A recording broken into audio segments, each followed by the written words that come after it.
Baik, sebelumnya Assalamualaikum warahmatullahi wabarakatuh. Waalaikumsalam warahmatullahi wabarakatuh. Kami dari program studi S1 Manajemen akan sedikit membahas atau menjelaskan tentang materi yang sudah kami rangkum, yaitu koperasi. Anggota dari kami sendiri, yaitu ada saya, Arlita Melody Setiawati, ada Akbar Zulfakar, ada Landiva Kantana Erlian Susilo, ada Renaldi Pratama Rudianto, dan ada Muhammad Erlangga Dewa Susanto. Baik, tanpa membuang-buang waktu, langsung aja untuk Akbar Zulfakar dan Landiva Kantana Erlian Susilo untuk menjelaskan materi tentang koperasi. Waktu dan tempat kami persilakan. Baik, yang pertama saya akan menjelaskan dari sisi latar belakang. Latar belakang koperasi sendiri ialah koperasi sudah dikenal sejak lama oleh masyarakat Indonesia. Badan usaha yang menjalankan kegiatan usahanya ini berdasarkan atas asas kekeluargaan. Ini juga telah cukup banyak membantu meningkatkan perekonomian masyarakat dan pembangunan nasional. Sejak pertama kali diperkenalkan kepada masyarakat Indonesia, badan usaha koperasi telah mampu membantu masyarakat dalam meningkatkan kemampuan ekonominya melalui kegiatan-kegiatan usaha koperasi. Prinsip usaha dan karakter koperasi yang berbeda dengan badan usaha lainnya membuat badan usaha ini disenangi oleh masyarakat Indonesia yang melaksanakannya seluruh kegiatan perekonomiannya berdasarkan sistem ekonomi kerakyatan. Sistem ekonomi kerakyatan sendiri yang ada di Indonesia ini memang secara umum sangat cocok dengan badan usaha yang berbentuk koperasi. Keduanya sama-sama menganut asas kekeluargaan dan mengedepankan prinsip gotong royong. Koperasi sendiri di Indonesia pertama kali diperkenalkan oleh R. Arya Wiryatmaja di Purwokerto, Jawa Tengah pada tahun 1896. Dia mendirikan koperasi kredit dengan tujuan membantu rakyatnya yang terjerat hutang dengan rentenir.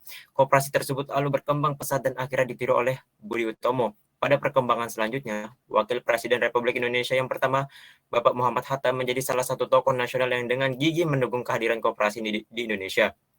Hal inilah yang kedua menjadikan sebagai Bapak Koperasi Indonesia. Secara resmi gerakan koperasi sendiri di Indonesia baru lahir pada tanggal 12 Juli 1947 pada Kongres 1 di Tasikmalaya yang pada akhirnya dijadikan sebagai Hari Koperasi Indonesia. Sejak saat itu koperasi semakin berkembang dan diminati oleh masyarakat Indonesia.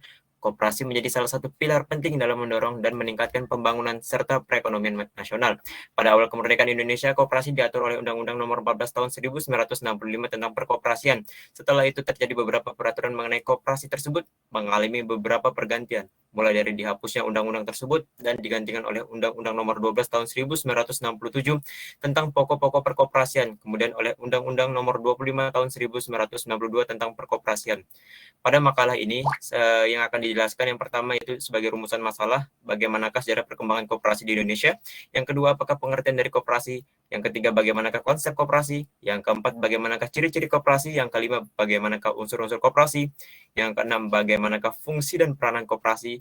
Yang ketujuh, bagaimanakah prinsip koperasi itu. Yang kedelapan, apa tujuan dari koperasi itu. Dan yang kesembilan, bagaimanakah landasan koperasi di Indonesia. Yang ke-10, bagaimana bentuk koperasi, serta yang terakhir yaitu bagaimana cara mendirikan, keuntungan, dan kerugian koperasi itu sendiri. Tujuan penulisan dari makalah ini yang pertama yakni untuk mengetahui tentang sejarah koperasi di Indonesia. Yang kedua untuk mengetahui tentang pengertian koperasi dan manajemen koperasi. Yang ketiga untuk mengetahui lambing dari koperasi. Yang keempat untuk mengetahui ciri-ciri koperasi. Yang kelima untuk mengetahui tentang unsur-unsur koperasi. Yang keenam untuk mengetahui tentang fungsi dan peran koperasi. Yang ketujuh untuk mengetahui tentang prinsip koperasi. Yang kedelapan untuk mengetahui tentang tujuan koperasi. Yang kesembilan untuk mengetahui tentang landasan koperasi di Indonesia. Yang ke-10 untuk mengetahui tentang bentuk dari koperasi itu sendiri. Dan yang ke-11 untuk mengetahui tentang cara mendirikan koperasi, kelebihan dan kekurangan koperasi. Selanjutnya untuk pembahasan mengenai pembahasan kedua akan saya serahkan kepada Landiva. Terima kasih. Oke, yang ke bab 2 yaitu adalah pembahasan sejarah perkembangan koperasi di Indonesia. Sejarah singkat, gerakan koperasi bermula pada abad ke-20. Pada umumnya merupakan hasil dari usaha yang tidak spontan dan tidak dilakukan oleh orang-orang yang sangat kaya. Ketika penderitaan dalam lapangan ekonomi dan sosial yang ditimbulkan oleh sistem kapitalisme semakin memuncak. Beberapa orang yang penghidupannya sederhana dengan kemampuan ekonomi terbatas terdorong oleh penderitaan dan beban ekonomi yang sama, secara spontan mempersatukan diri untuk menolong dirinya sendiri dan manusia sesamanya. Di Indonesia, pada tahun 1895, di Lewuling, ide-ide perkoperasian diperkenalkan pertama kali oleh Pati di Purwokerto, Jawa Tengah, yaitu Raden Arya Wiratmaja mendirikan BNK, simpan pinjam untuk menolong teman sejawatan pada pegawai negeri pribumi. Pada 1920 diadakan kooperatif komisi yang diketuai oleh Dr. J.H. Boyke sebagai advisor for Volks Credit Wiesen, diberi tugas untuk menyelidiki apakah koperasi bermanfaat di Indonesia. Pada tahun 1965, pemerintah mengeluarkan Undang-Undang Nomor 14 Tahun di mana prinsip Nasakom diterapkan di koperasi. Tahun ini juga dilaksanakan Munaskop 2 di Jakarta. Organisasi perekonomian rakyat terutama koperasi sangat perlu diperbaiki. Para pengusaha dan petani ekonomi lemah seringkali menjadi hisapan kaum tengkulak dan lintah darat. Cara membantu mereka adalah mendirikan koperasi di kalangan mereka. Dengan demikian, pemerintah dapat menyalurkan bantuan berupa kredit melalui koperasi tersebut. Untuk menanamkan pengertian dan fungsi koperasi, dilakukan masyarakat, diadakan penerangan dan pendidikan kader-kader koperasi. Lalu ada pengertian koperasi. Koperasi menurut istilah pengertian koperasi secara sederhana berawal dari kata ko yang berarti bersama dan operation atau operasi artinya bekerja. Jadi pengertian koperasi adalah kerjasama.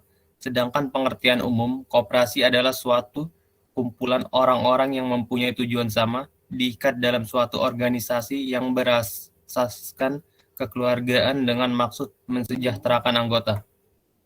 Lalu yang kedua itu ada pengertian koperasi menurut Undang-Undang Nomor 25 Tahun 1992 di Indonesia. Koperasi adalah badan usaha yang beranggotakan orang, seorang, ataupun badan. Hukum koperasi dengan melandaskan kegiatannya berdasarkan prinsip koperasi sekaligus sebagai gerakan ekonomi rakyat yang berdasarkan atas dasar asas kekeluargaan. Terus yang ketiga itu ada pengertian koperasi menurut para ahli. Agar lebih memahami apa arti koperasi, maka kita dapat merujuk pada pendapat beberapa ahli berikut. Yang pertama yaitu menurut Arvinal Caniago, koperasi adalah sebuah perkumpulan yang beranggotakan orang-orang atau badan hukum yang memberikan kebebasan kepada anggota untuk masuk dan keluar, dan bekerja sama secara kekeluargaan menjalankan usaha untuk meningkatkan kesejahteraan para anggotanya. Yang kedua itu ada dari Hatta Bapa Koperasi Indonesia, mengatakan bahwa pengertian koperasi adalah usaha bersama untuk memperbaiki nasib penghidupan ekonomi berdasarkan tolong-menolong. Lalu yang ketiga dari Munker.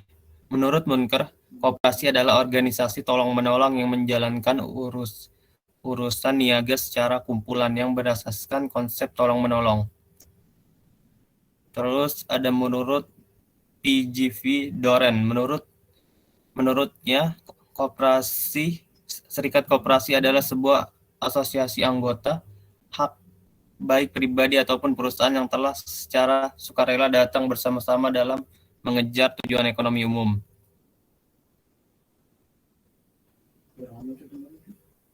Lalu ada di dalam Undang-Undang Nomor 25 Tahun 1992. Di dalam undang-undang ini disebutkan koperasi adalah badan usaha yang beranggotakan orang-orang ataupun badan hukum koperasi dengan melandaskan kegiatannya berdasarkan prinsip koperasi sekaligus sebagai gerakan ekonomi rakyat yang berdasar atas asas kekeluargaan. Terus yang ketiga ada konsep koperasi. Konsep koperasi barat merupakan organisasi swasta yang dibentuk secara sukarela oleh orang-orang yang mempunyai persamaan kepentingan dengan maksud mengurusi kepentingan anggota. Konsep koperasi sosialis. Menurut konsep ini, koperasi tidak berdiri sendiri tetapi merupakan subsistem dari sistem sosialisme. Konsep koperasi negara berkembang. koperasi sudah berkembang dengan ciri tersendiri, yaitu dominasi campur tangan pemerintah dalam pembinaan dan pengembangan. Adapun lambang dari Koperasi Indonesia, yang pertama itu adalah roda bergigi, melambangkan upaya ya, keras yang ditempuh secara terus-menerus. Ada rantai memiliki makna ikatan kekeluargaan, persatuan, persahabatan yang kokoh. Lalu padi dan kapas melambangkan kemakmuran anggota koperasi secara khusus dan rakyat secara umum yang diusahakan oleh koperasi. Timbangan menggambarkan keadilan sosial bagi salah satu dasar koperasi. Bintang dan perisai merupakan lambang dari Pancasila yang berarti landasan ideal koperasi. Pohon beringin menggambarkan simbol kehidupan yang memiliki sifat kemasyarakatan dan kepribadian Indonesia yang berakar kokoh. Koperasi Indonesia melambangkan kepribadian Koperasi Rakyat Indonesia. Warna merah dan putih menggambarkan sifat nasional Indonesia. Lalu ada ciri-ciri koperasi. Beberapa ciri dari koperasi yaitu terdiri dari perkumpulan orang, pembagian keuntungan menurut perbandingan jasa, tujuannya meringankan beban ekonomi anggotanya, lalu modal tidak tetap, tidak mementingkan pemasukan modal atau pekerja usaha tetapi keanggotaan pribadi dengan prinsip kebersamaan.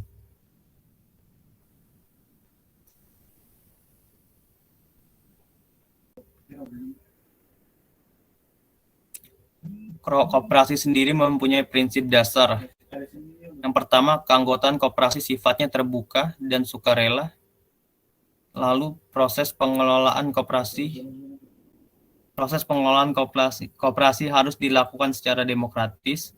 Pembagian sisa hasil harus mendapatkan rasa keadilan sesuai dengan kinerja dan masing-masing anggota.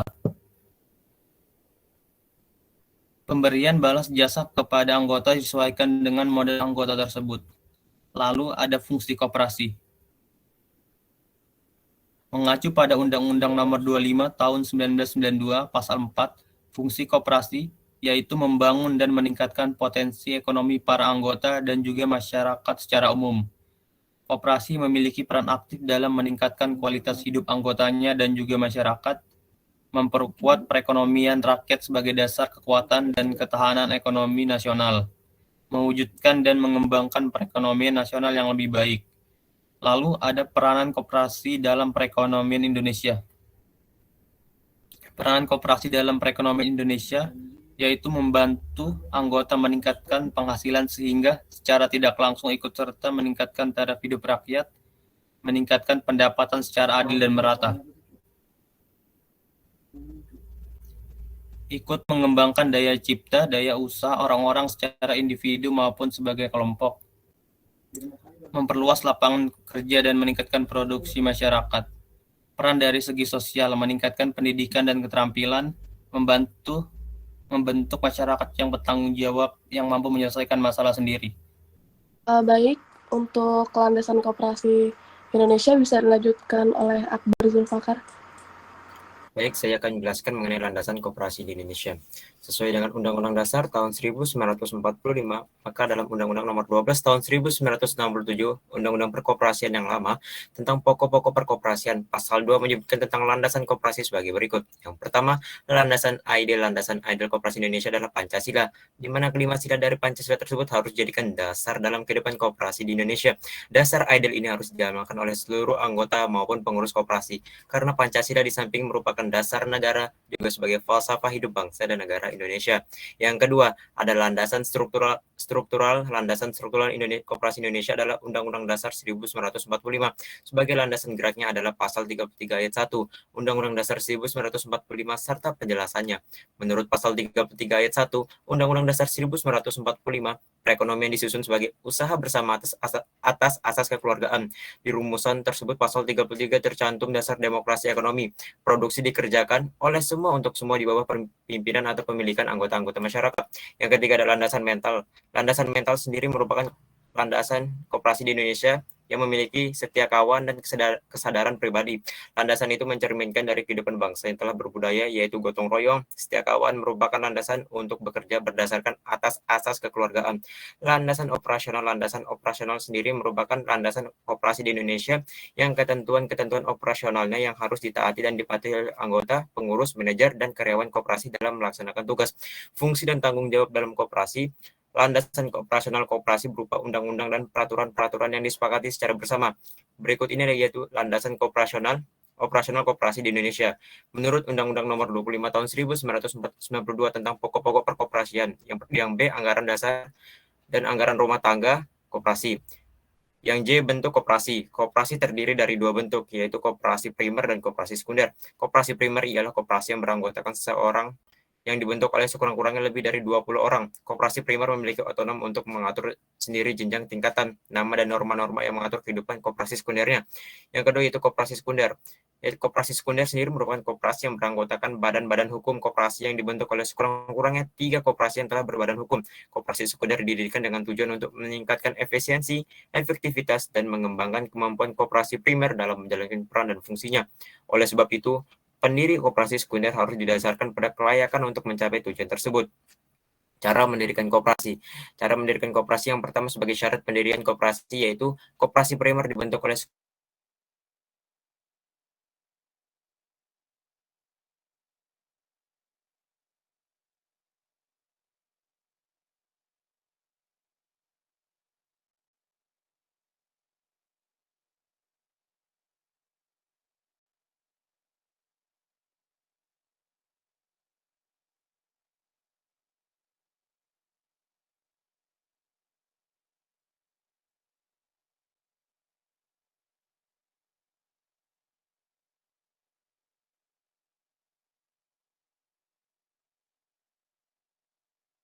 pendidikan serta latihan dari kantor, departemen koperasi, pengusaha kecil dan menengah setempat.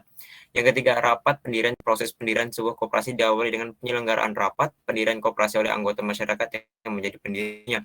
Yang L, kelebihan dan kelemahan koperasi.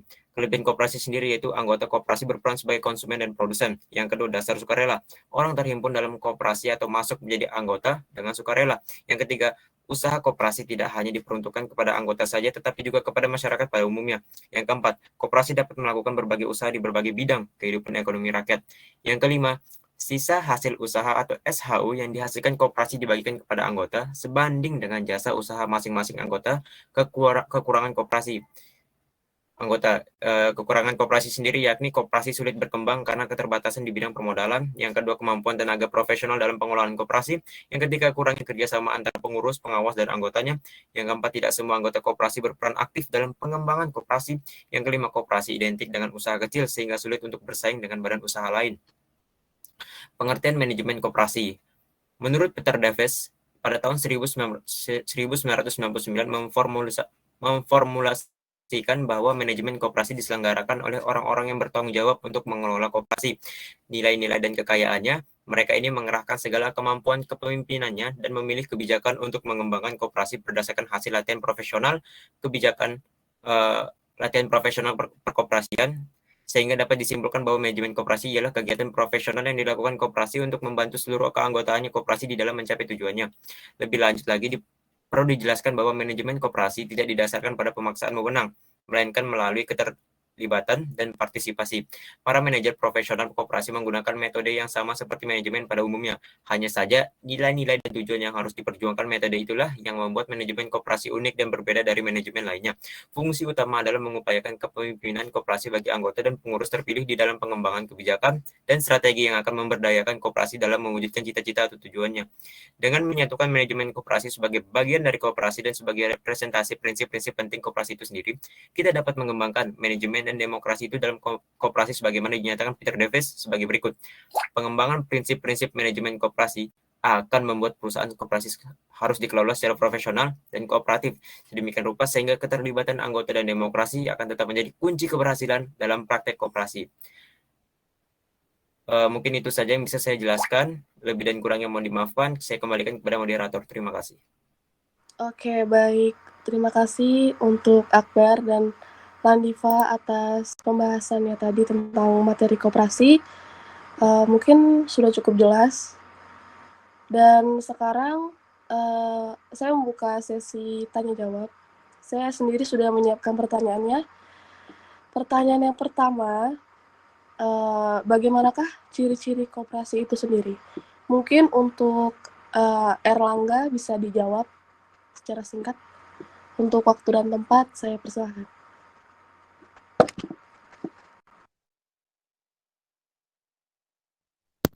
Baik, saya akan menjelaskan ciri-ciri koperasi. Ciri-ciri koperasi, beberapa ciri dari koperasi ialah yang pertama, terdiri dari perkumpulan orang. Yang kedua, pembagian keuntungan menurut perbandingan jasa modal dibatasi. Yang ketiga, tujuan meringankan beban ekonomi anggotanya, memperbaiki kesejahteraan anggotanya pada khususnya dan masyarakat pada umumnya. Yang keempat, modal tidak tetap, berubah menurut banyaknya simpanan anggota. Yang kelima, tidak mementingkan pemasukan modal atau pekerja, yang usaha tetapi keanggotaan pribadi dan prinsip kebersamaan. Baik. Oke, baik. Terima kasih untuk Erlangga jawabannya. Mungkin bagi saya cukup jelas ya. Untuk pertanyaan selanjutnya, sebutkan apa saja konsep-konsep dari koperasi. Mungkin untuk Renaldi bisa dijawab secara singkat. Untuk waktu dan tempat, kami persilahkan. Oke, baik. Terima kasih Mbak Arlita. Di sini saya akan menjelaskan tentang konsep koperasi. Mungkin konsep koperasi saya akan menjelaskan ada 3 saja ya. Yang pertama itu konsep koperasi barat, konsep koperasi sosialis, dan konsep koperasi negara berkembang. Yang pertama ada konsep koperasi barat, merupakan organisasi swasta yang dibentuk secara sukarela oleh orang-orang yang mempunyai persamaan kepentingan dengan maksud mengurusi kepentingan anggota. Dan yang kedua ada konsep koperasi sosialis. Menurut konsep ini, koperasi tidak berdiri sendiri, tetapi merupakan subsistem dan sistem sosialisme. Dan yang ketiga ada konsep koperasi negara berkembang. Koperasi sudah berkembang dengan ciri tersendiri, yaitu dominasi campur tangan pemerintah dalam pembinaan dan pengembangan. Mungkin itu saja yang saya bisa jelaskan. Terima kasih. Saya kembalikan kepada moderator. Baik, terima kasih kembali untuk Renaldi atas jawabannya. Mungkin kesimpulan yang dapat kita ambil dari materi kali ini adalah koperasi adalah bentuk organisasi yang tujuan utamanya bukan mencari keuntungan tetapi mencari kesejahteraan anggota. Awalnya koperasi didirikan karena penderitaan dalam lapangan ekonomi dan sosial yang ditimbulkan oleh sistem kapitalisme semakin memuncak. Koperasi merupakan asosiasi orang-orang yang bergabung dan melakukan usaha bersama atas dasar prinsip-prinsip koperasi, sehingga dapat manfaat yang lebih besar dan biaya rendah melalui perusahaan yang dimiliki dan diawasi secara demokratis untuk anggotanya. Baik, mungkin itu yang bisa saya simpulkan untuk presentasi kali ini. Untuk kurang lebihnya, kami mohon maaf yang sebesar-besarnya. Sekian dari kami, wabillahi taufiq walhidayah. Wassalamualaikum warahmatullahi wabarakatuh. Waalaikumsalam Waalaikumsalam warahmatullahi wabarakatuh. wabarakatuh.